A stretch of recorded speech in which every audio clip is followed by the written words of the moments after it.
ఇప్పుడు no cost cough syrup తో 60 రూపాయల విలువ గల ఇన్హేలర్ పూర్తిగా ఉచితం. దెబ్బకి దగ్గు జలుబు మాయం. డ్రైవర్ సుబ్రహ్మణ్యం హత్య కేసులో ప్రస్తుతం తనకు ఎటువంటి నోటీసులు ఇవ్వలేదని వైసీపీ ఎమ్మెల్సీ అనంతబాబు స్పష్టం చేశారు. తానెక్కడికి పారిపోలేదని అన్నారు. ఈ కేసులో సుప్రీంకోర్టు తనకు బెయిల్ కూడా మంజూరు చేసిందని గుర్తు చేశారు. కావాలని తనను టార్గెట్ చేసి రాజకీయంగా ఇబ్బందులకు గురి చేస్తున్నారని వాపోయారు. రాజకీయ ప్రయోజనాల కోసం తన కుటుంబాన్ని, ముఖ్యంగా తన భార్యను కూడా వేధింపులకు గురి చేస్తున్నారని మండిపడ్డారు. లడ్డూ వివాదం నుంచి దృష్టి మళ్లించేందుకే ఈ కేసును మళ్లీ ముందుకు తెస్తున్నారని ఆరోపించారు. ఈ వ్యవహారంపై పూర్తి నిజాలను న్యాయస్థానంలోనే తేల్చుకుంటారని అంటున్న ఎమ్మెల్సీ అనంతబాబుతో మా ప్రతినిధి Vinay face to face. Subrahmanyam హత్య కేసులో ఎమ్మెల్సీ అనంతబాబు పారిపోయారు. 2 రోజుల నుంచి కూడా కనబడకుండా తిరుగుతున్నారని పెద్ద ఎత్తున ప్రచారం జరుగుతూ ఉంది. ఈ ప్రచారం నడుమ ఈరోజు ఆయన శాసన మండలి సమావేశాలకు హాజరయ్యారు. ప్రస్తుతం మనతో పాటు ఎమ్మెల్సీ అనంతబాబు ఉన్నారు. ఆయన అడిగి మరుసలు వేసుకుందాం. సార్ చెప్పండి సార్, డ్రైవర్ సుబ్రహ్మణ్యం హత్య కేసు మీ మెడకు చుట్టుకుంటుంది, మీకు నోటీసులు కూడా ఇచ్చారు, అందుకనే కనబడకుండా పారిపోయారు అనేది పెద్ద ఎత్తున ప్రచారం జరుగుతుంది. ఎలా చెప్తారు దీనిపైన? నోటీసులు ఇచ్చారని మరి మీకు ఎవరు చెప్పారో తెలీదు. నాకు నోటీసులు ఇవ్వలేదు. ఇప్పుడు వచ్చి అది మీరు పోలీసు వాళ్ళని అడిగితే తెలిసి ఉంటుంది. నాకు నోటీసులు ఇచ్చేయలేదు, నాకు నోటీసులు అయితే ఇవ్వలేదు. దట్టు నేను బెయిల్ మీద ఉన్నాను. నేను బెయిల్ మీద ఉంటుండగా నేను దాక్కోవాల్సిన పనే ఉంది. మొన్న సుప్రీంకోర్టులో నాకు మొన్నటిదాకా డిఫాల్ట్ బెయిల్ ఉన్నాను, దాన్ని అబ్సల్యూట్ బెయిల్ చేశారు, పర్మనెంట్ బెయిల్ చేశారు. పర్మనెంట్ బెయిల్ చేసినప్పుడు నేను మొన్నటిదాకా అసెంబ్లీలో ఉన్నాను. నా సొంత పనుల మీద ఇక్కడికి వెళ్తాం కదా, 2 రోజులు కనిపించకపోతే ఎక్కడికి పోయామని ఇలాగా విషప్రచారం చేయడం, అందులో కోర్టులో ఉన్న ఇష్యూని వాస్తవాలు తెలుసుకోకుండా, వాస్తవాలు దగ్గర కాకుండా దాన్ని ఎక్కడికో వెళ్ళిపోరని కోర్టులో ఉన్న విషయాలు కూడా విరుద్ధంగా ఈవేళ మీడియాలో చేయడం ఎంతవరకు న్యాయమని అడుగుతా ఉన్నా. సార్, గతంలో ఈ ఘటన జరిగినప్పుడు వైసీపీ ప్రభుత్వం అధికారంలో ఉంది, మీరు పవర్ఫుల్గా ఉన్నారు కనుక ఈ కేసు అంతా కూడా పూర్తిగా తారుమారు చేశారు. ఇప్పుడు ఈ సిట్ సంబంధించిన విచారణలో అనేక కీలక విషయాలు బయటపడ్డాయి. దాంట్లో భాగంగా డెఫినెట్గా మీరు, మీ భార్య పాత్ర కూడా ఉందన్నది అనేక అనుమానాలు కూడా వ్యక్తం అవుతున్నాయి. దీనిపైన ఏం చెప్తారు? గతంలో మా ప్రభుత్వం అధికారులు ఉన్నప్పుడు నిజంగా మా ప్రభుత్వం అనుకుంటూ నాకు ఏమైనా ఫేవర్ చేసి ఉంటే అప్పుడు అధికారులుగా చేసుంటే నేను 7 నెలలు ఎందుకు జైల్లో ఉంటానండి? సుమారుగా 7 నెలలు జైల్లో ఉన్నాను. 220 రోజులు పైపడి నేను జైల్లో ఉన్నాను. జైల్లో ఎందుకు ఉంటాను? ఇంత మా మానసిక క్షోభం ఎందుకు అనుభవిస్తాను? ఆ రోజు చట్టం తన పని తాను చేసుకుని వెళ్తుంది అన్నట్టుగానే ఉన్నాం. ఏం జరిగిందో ఏటో మీ అందరికీ తెలుసు. న్యాయస్థానాలు తెలుస్తాయి త్వరలో ఏంటన్నది. సార్, అంటే బడ్జెట్ సమావేశాలు మొదలైనప్పటి నుంచి అనంతబాబు చాలా యాక్టివ్గా ఉన్నాడు. ఈ సిట్ ఏదైతే స్పీడప్ చేసిందో మీ భార్యని ఏటుగా దాంట్లో పెట్టారు, అప్పటి నుంచే మీరు కనబడకుండా పోయారు అని చెప్పి కూడా ప్రచారం జరుగుతుంది. అంటే వాస్తవానికి అప్పటి వరకు స్పీడ్గా ఉన్నవారు మీరు ఎందుకు ఆబ్సెన్స్ అయ్యారు? నేను వేరే పని మీద నాకు కోర్టులో ఇష్యూస్ ఉన్నాయి కదా, దాని గురించి లాయర్లతో మాట్లాడడానికి లేదా వేరే నా పర్సనల్ పని మీద బయటికి వెళ్తుంటాం కదా, అలాగే వెళ్ళాను అంతే తప్ప మొన్నటిదాకా నేను ఇక్కడ ఉన్నాను. 2 రోజులు శనివారం ఆదివారం సెలవు వచ్చినాయి. నిన్న కూడా నేను అక్కడ మా కాకినాడ జిల్లాలో ఏ ప్రోగ్రాలు ఉంటే అక్కడ అటెండ్ అయ్యాను. అలాగే ఈరోజు మా భార్యని అన్యాయంగా ఈవేళ ఈ కేసులో ఇరికించారు. ప్యూర్లీ హౌస్ వైఫ్, ఇంట్లోంచి బయటికి రారు, వారిని కూడా ఆడవారని కూడా చూడకుండా చాలా అన్యాయంగా ఈవేళ నా భార్యని ఇరికించిన పరిస్థితి.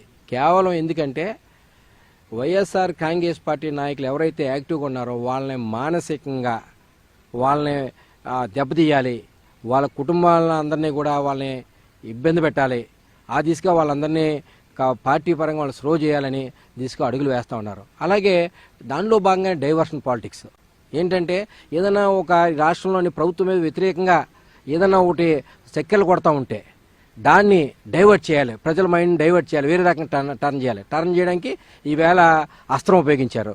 ఆ అస్త్రం మా భార్యని దాంట్లో చేర్చి దాన్నే దీంట్లో టీవీలోని పచ్చ మీడియాలోని తిప్పి ఈవేళ అన్యాయంగా నా భార్యని ఇరికించిన పరిస్థితి మనం చూస్తా ఉన్నాం ఈవేళ. అంటే ఈ కేసుకు సంబంధించి రీవెరిఫికేషన్లో అనేక విషయాలు బయటపడతా ఉన్నాయి. ఘటన జరిగినప్పుడు అనంతబాబుతో పాటు ఆమె భార్య కూడా అక్కడే ఉన్నారు. దీంట్లో ఆమె కూడా కీలక పాత్ర ఉంది, అందుకని ఆమె కూడా ప్రస్తుతం పరారులో ఉన్నారనే ప్రచారం కూడా జరుగుతుంది. ఇప్పుడు మీ వైఫ్కి సంబంధించి ఏం చెప్తారు సార్?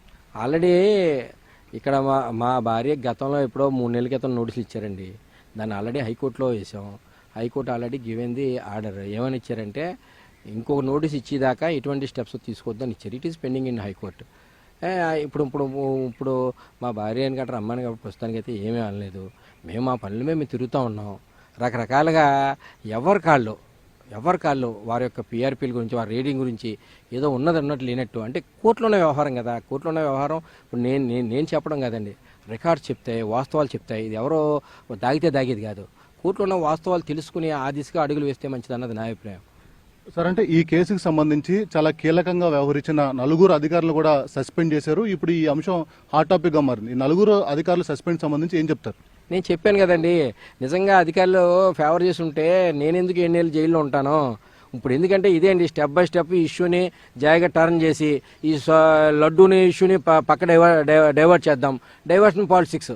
ఇక్కడ ఓన్లీ కూటమి ప్రభుత్వం రెండు స్టెప్లు అండి. ఒకటి ఏంటంటే ఎవరైతే యాక్టివ్ ఉన్నారో వాళ్ళందరినీ ఇబ్బంది పెట్టాలి, వాళ్ళందరి మీద రకరకాల వేధింపులు చేయాలి. రెండు, ఏదైనా ప్రభుత్వం చెడ్డొచ్చే కార్యక్రమం జరుగుతూ ఉంటే, ఏదైనా ప్రభుత్వం చెడ్డొచ్చే కార్యక్రమాలు ఇక్కడ చర్చ జరుగుతూ ఉంటే ఆ చర్చని పూర్తిగా డైవర్ట్ చేయాలంటే ఏదో ఒక కొత్త విషయం తీసుకొచ్చి దాన్ని హైలైట్ చేసి డైవర్ట్ చేసేవాళ్ళని. ఈ డైవర్షన్లో భాగంగానే ఈవేళ నా భార్యను అన్యాయంగా ఇరికించిన పరిస్థితి, అలాగే నా మీద కక్ష సాధింపు కానీ సుమారుగా ఈ ప్రభుత్వం వచ్చిన కాడి నుంచి మా కుటుంబాన్ని చాలా రకాలుగా వేధింపులు చేస్తూ ఉన్నారు. రకరకాలుగా ఈ కేసును అడ్డెట్టుకుని ఏదో రకంగా వేధింపులు చేసి మా కుటుంబాన్ని నన్ను కూడా బాధలు పెట్టే పరిస్థితి, ఆడవాళ్ళని చూడకుండా కూడా బయటికి లాగే పరిస్థితి. మీ ద్వారా ఒకటే అభ్యర్థిస్తూ ఉన్నా, దయచేసి వాస్తవాలు తెలుసుకోండి, వాస్తవాల దగ్గరగానే వెళ్ళండి. అంతే తప్ప లేనిపోని ఉన్నది లేనట్టు ఉన్నట్టు చేసి దయచేసి మా కుటుంబాలని వీధికి లాగొద్దని మీ ద్వారా మనం చేసుకుంటా ఉన్నా. సార్, అంటే ఇప్పటికే ఈ కేసుకు సంబంధించి 6 నెలలు జైలు జీవితం కూడా అనుభవించి వచ్చారు. తర్వాత ఇప్పుడు మళ్ళీ మీ కార్నర్గానే మొత్తం పెద్ద ఎత్తున ప్రచారం జరుగుతోంది, ఆరోపణలు జరుగుతూ ఉన్నాయి. దీన్ని ఏ విధంగా ఎదుర్కోబోతున్నారు? ఏ ఆరోపణలు అండి? అంటే మీరే ప్రధాన దాంట్లో సూత్రధారి. ఏమండి, అవన్నీ కోర్టులో ఉన్నాయి. కోర్టులో ఇష్యూలు ఇప్పుడు నేనేమి మాట్లాడకూడదు. Court will decide. కోర్టులో విషయాలన్నీ కూడా మనం చర్చించడం కూడా మంచిది కాదు. సార్, అంటే ఫైనల్ గా ఇప్పటి వరకు లీగల్ గా వెళ్ళారు, ఎక్కడికక్కడ పోలీసు కూడా సహకరించారు. ఇక మీదట కూడా అనంతబాబు ఈ ఎపిసోడ్ లో పూర్తి సహకరిస్తారా? పోలీసులు సహకరించండి. మొత్తం ఇన్వెస్టిగేషన్ ఇంట్రాగేషన్ లేదు, వాళ్ళ పని వాళ్ళు చట్టం ప్రకారం చేసుకుని పోయారు. ఎవరూ నాకు సహకరించలే.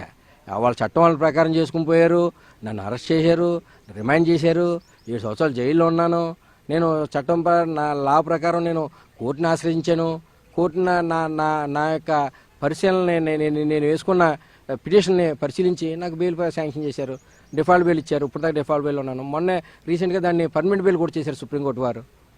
సార్, అంటే ఫైనల్ గా ఈ ఎపిసోడ్ లో ఎలా ముందుకు వెళ్ళబోతున్నారు? న్యాయపోవడం చేయడం తప్ప ఇంకంతకంటే చేయలేం కదండి. న్యాయపోవడం చేయలేం. ఎందుకంటే అనంతబాబుని టార్గెట్ చేశారు ఈ ప్రభుత్వం. అనంతబాబుని ఏదో రకంగా ఇబ్బంది పెట్టాలి, వాళ్ళ కుటుంబాన్ని ఇబ్బంది పెట్టాలని చేస్తున్నారు. ముఖ్యంగా నేను ఒకటి చెప్పదలుచుకున్నానండి, ఇది ఏ కులానికి సంబంధించింది కాదు. మీరందరూ నేను వాస్తవం చెప్తా ఉన్నాను. నా దగ్గర ఉన్న, మీరు ఎంక్వైరీ చేయండి, నా దగ్గర ఉన్న నా చుట్టూ ఉన్న వాళ్ళందరూ కూడా ఎస్సీలు ఎస్టీలు మాత్రమే. వాళ్ళని ఏ రకంగా ఆదరిస్తానో, ఏ రకంగా హక్కును చేసుకుంటానో, ఏదైనా సమస్య వస్తే వాళ్ళ పక్షాన్ని ఏ రకంగా నిలబడతానో వాళ్ళందరికీ తెలుసు. ఈవేళ ఏ క్యాస్ట్కి ఇష్యూ కాదు, ఇది ఒక రాజకీయ ఇష్యూ కాదు. ఏమీ కాకపోయినా సరే ఇది ఒక కులాన్ని పులిమి దాన్ని ఒక రాజకీయంగా దాన్ని వాడుకుని ఆ ఒక పార్టీకి ఆపాదించి, ముఖ్యంగా జగన్ గారికి ఆపాదించి ఇవాళ లబ్ధి పొందాలని ఈ కూటమి ప్రభుత్వం చేస్తూ ఉంది. ఈ లబ్ధి పొంది ప్రజల్లో ఎస్సీ ఓట్లు గెయిన్ చేసుకోవాలని ఈ రకంగా నన్ను పావుగా వాడుకుంటూ ఉన్నారు. ఈవేళ వేరే పార్టీ వాళ్ళు జరిగితే వాళ్ళ వ్యక్తిగతం, పార్టీలకు సంబంధం ఉండవు. నా గొడవ జరిగితే మాత్రం అది పార్టీకి సంబంధించింది, అలాగే కులానికి సంబంధించింది అని చేయడం ఎంతవరకు సమంజసం అని అడుగుతా ఉన్నా. ఎందుకంటే నేను చాలా ఎస్సీల పట్ల కానీ ఎస్టీల పట్ల కానీ అణగారిన వర్గాల పట్ల కానీ చాలా దయనీయంతో చాలా హెల్ప్ఫుల్గా ఉన్న సందర్భాలు. ఎందుకంటే దానికి ఉదాహరణ నా ప్రాంతంలో, నా గిరిజన ప్రాంతంలో అంతా ఆ రకంగా నేను గిరిజనుల పట్ల కానీ ఎస్సీల పట్ల కానీ లేకపోతే నన్ను 2 సార్లు ఆ పర్యాయాలు అక్కడ నెగ్గించేవారు కాదు. అది ఒక్కటే ప్రమాణం అని కూడా మీ అందరికీ చెప్పగలుగుతా ఉన్నా. Thank you. నేను ఎక్కడికి పారిపోలేదు, నాకు పోలీసులు కూడా ఎటువంటి నోటీసులు ఇవ్వలేదు. ఏదైతే బలంగా వాయిస్ వినిపిస్తున్నారో వైసీపీ వాళ్ళందరినీ కూడా టార్గెట్ చేస్తూ ఉన్నారు. దాంట్లో భాగంగానే నన్ను కూడా టార్గెట్ చేస్తున్నారని చెప్పి ఎమ్మెల్సీ అనంతబాబు చెప్తా ఉన్నారు. మా కుటుంబానికి సంబంధం లేకుండా తన భార్యను కూడా దీంట్లోకి లాగారని చెప్తా ఉన్నారు. ఏదేమైనప్పుడు కూడా లీగల్గా అన్ని విషయాలు తేల్చుకుంటామని చెప్పి ఎమ్మెల్సీ అనంతబాబు చెప్తా ఉన్నారు. కెమెరామెన్ శ్రీనివాస్తో కలిసి వినయ్, ఎన్టీవీ, అసెంబ్లీ నుంచి.